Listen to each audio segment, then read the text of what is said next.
Boltive's privacy product exists for the very simple reason that privacy operations teams are lean, and they often have to trust but can't verify that their systems work. If you may recall that slogan from the Cold War of trust but verify, they don't have that luxury of really being able to verify that the privacy tech and the MarTech and the ad tech and the commerce tech and all these things that have to interact with each other for consumers' data to be protected are really working. Welcome to Business Ninjas, brought to you by WriteForMe, where you'll hear from business leaders who are out there growing their business and slaying it every day. Learn from the masters. Let's get started.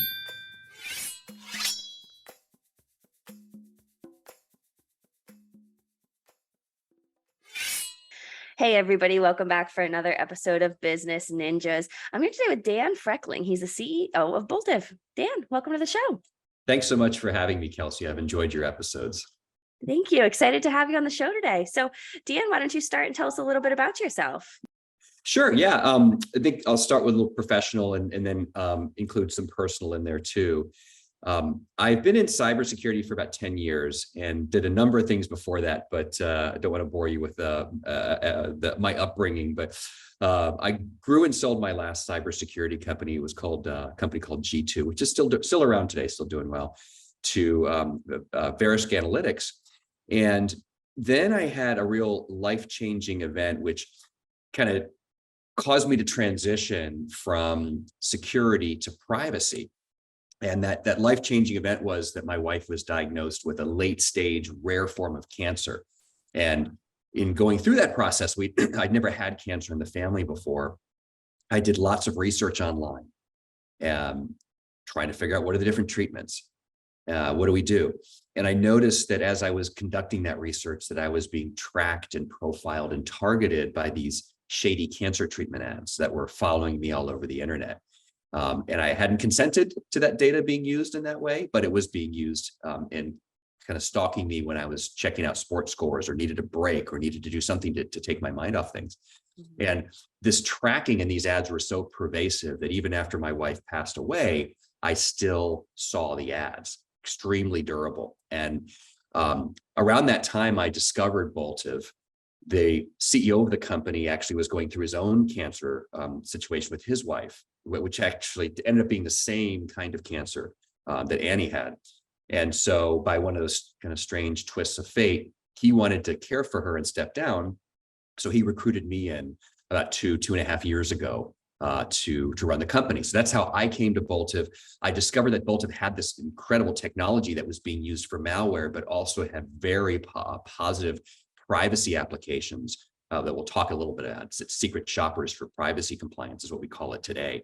And so with this incredible kind of kernel and 7 patents, we've launched a privacy service that protects many brands, publishers, enterprises, and their users.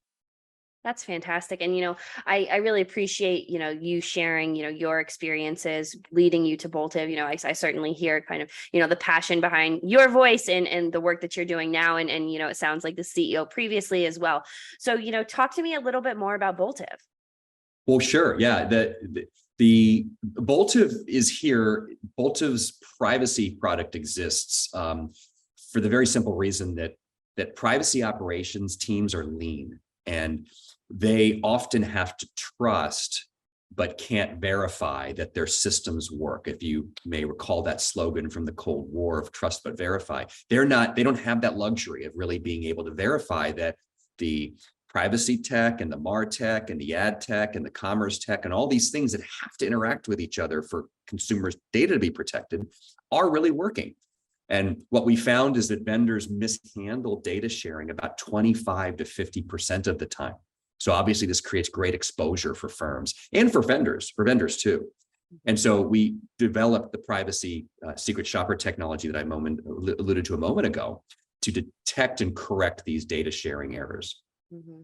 And why is that creation and that solution so important for, your customers' privacy?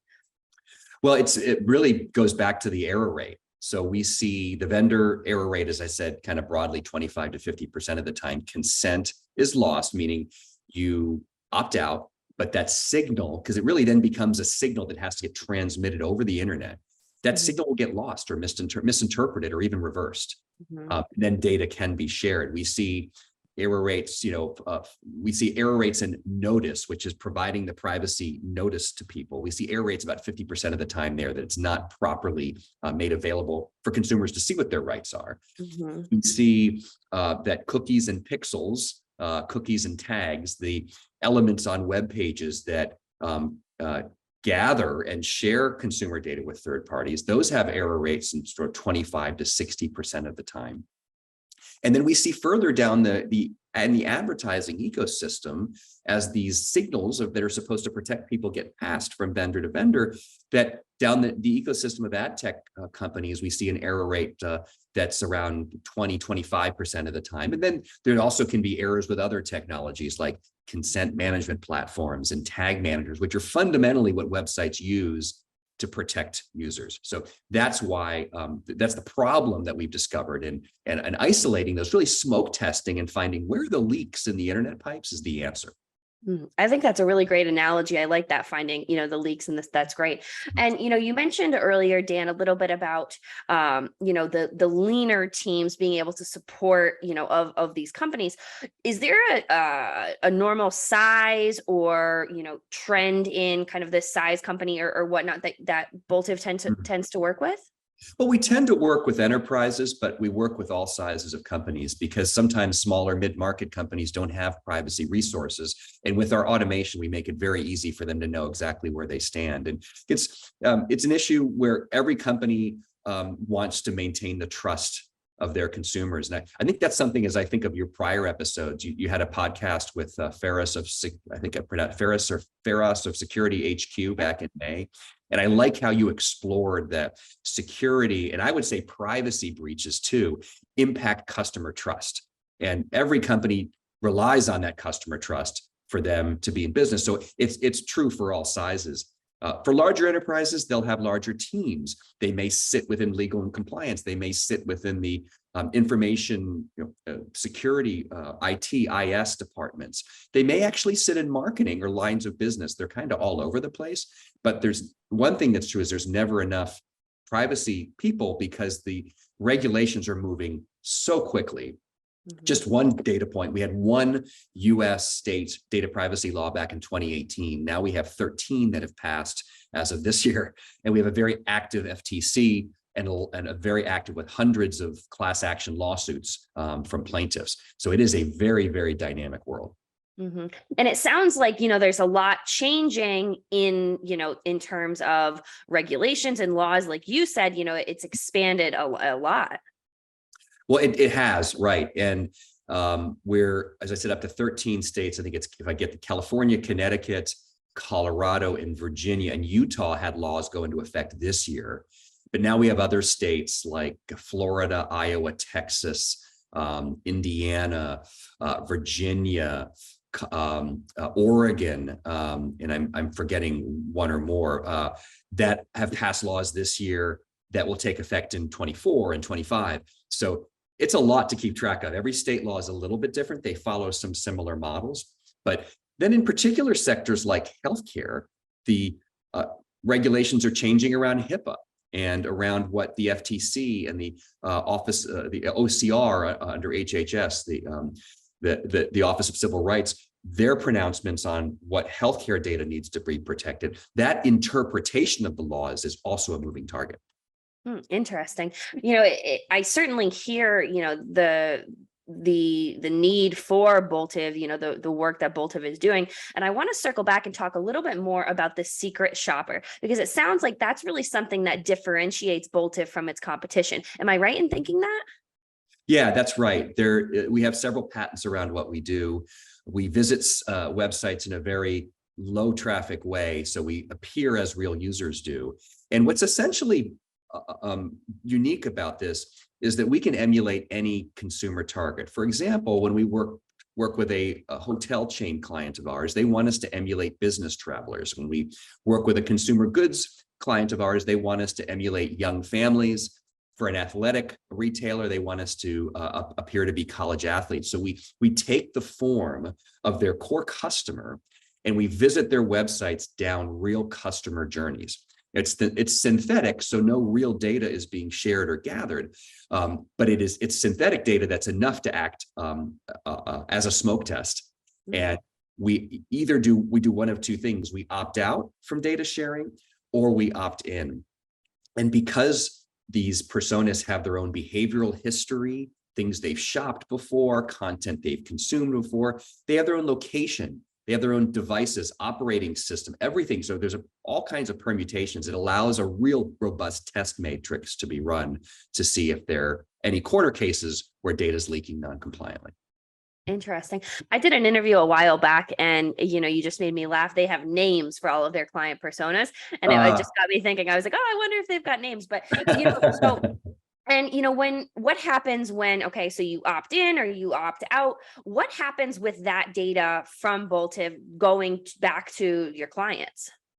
Well, the client's systems then act on whatever prompt there is. So if our personas opt into sharing data, well, then their marketing and ad tech, e-commerce systems, they should all be working to gather and use that information to provide services and products that user wants, right? So we sometimes forget that there's a user value from opting in the privacy world, that some people want to be shown relevant ads. And we can identify, well, hey, sometimes these relevant ads aren't making it. So you have another system problem, which is that you're not maximizing the value of your consumers and giving them the tailored experience they want. So that's the opt-in case. And then the opt-out case, then there needs to be a number of technologies that are just simply suppressed. And because there's so many technologies, it's super hard. So the average MarTech stack has 50 vendors plugged into it. The average media publisher works with 20 supply-side platforms. The average website has dozens and dozens of cookies and pixels and tags, JavaScript elements on their web page that often gets lost and lost track of. So the opt-out, where you're saying, please don't share my data, is a difficult orchestration process for all of those elements that I just mentioned to operate in sync. Interesting. I'm curious because it sounds like that might be, a common misconception that maybe people may carry. Do you hear, other common misconceptions in conversations, not necessarily about Boltive, but maybe just the industry in general, or maybe Boltive? When you talk about misconceptions, I think when you say that, the thing that comes to mind for me the most is the misconception among users, and that people fundamentally don't understand the trade-offs when they share data. That there is a trade-off between convenience and privacy, and greater privacy. If you want greater privacy, it means coming off autopilot, right? And not just going through and hitting accept cookies, or allow targeting every time you go to a site or every time an app wants to use your data. You can make a choice in sharing data. You can opt out. You don't have to accept all.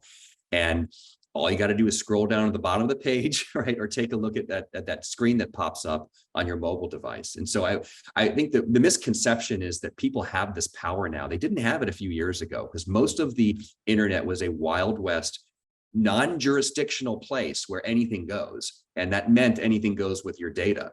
But now you have a choice to exercise your privacy rights with the businesses you patronize, just like you would do the same before you share your credit card credentials or your bank data. You'd want to know you're dealing with a safe operator. Yeah, I think that's a really important note, that not a lot of people may make that conscious decision to understand, because like you said, it was the Wild West, and people just assume, oh, I have to accept all to make, the user experience is how it's supposed to work. But, that's not the case at all. Yeah, it's not anymore, fortunately. Not anymore. Yeah, thank you. So Dan, I think, this has been a terrific conversation. As we start to wrap up, where can people go to learn more about Boltive? Sure. Well, would encourage them to join boltive.com, or to visit boltive.com. I'm available on LinkedIn, Dan Frechtling, my profile there. I like to talk about privacy matters. But the other thing I'll say is, for listeners of this podcast, we will make available a complimentary diagnostic of their websites. And so all they got to do is just mention that they can mention Business Ninjas, they can mention WriteForMe. Either way will pass. But they're very welcome to take advantage of that offer for your listeners. That's a fantastic offer. I appreciate that. Well, Dan, like I said, one more question before we head out. Is there anything that you want to leave our listeners with, whether it be advice, anything about, Boltive, the privacy and privacy in general, anything you want to leave our listeners with? I guess I would say that I came from the security world and I'm now in the privacy world. And there's a lot of people that have taken that path or are thinking about that path or even just trying to understand what's the difference. And what I would say is that security mostly focuses on the back door in organizations, keeping the bad guys from intruding. Privacy focuses on the front door. And that's often missed because front door data breaches and back door breaches, they're all data breaches. But sometimes the front door data breaches are harder to guard against. And what I'm quoting to you is written well in a book called Breached. Professor Dan Solov is one of the authors. That everyone is so obsessed with preventing a breach through the back door that they often don't think and they neglect to pay attention to what's going on in the front door. And this is extremely relevant to sharing of data and the way that marketing uses that. So that, I think, is a concept that helps tie together the difference between security and privacy. That's a really interesting, way to think about it. I've never thought about it that way, talking about like the difference between, like you said, the back door and the front door, the importance of locking both. Yeah, that's right. Well, awesome. Well, Dan, this has been a terrific conversation. I appreciate all of your guidance on, the secret shoppers for privacy and, your very, vast knowledge of the privacy. I think it's been a fantastic conversation. I really appreciate you being on Business Ninjas today. Yeah, it's been a real pleasure. Thanks, Kelsey, for having me as a guest. Great to have you.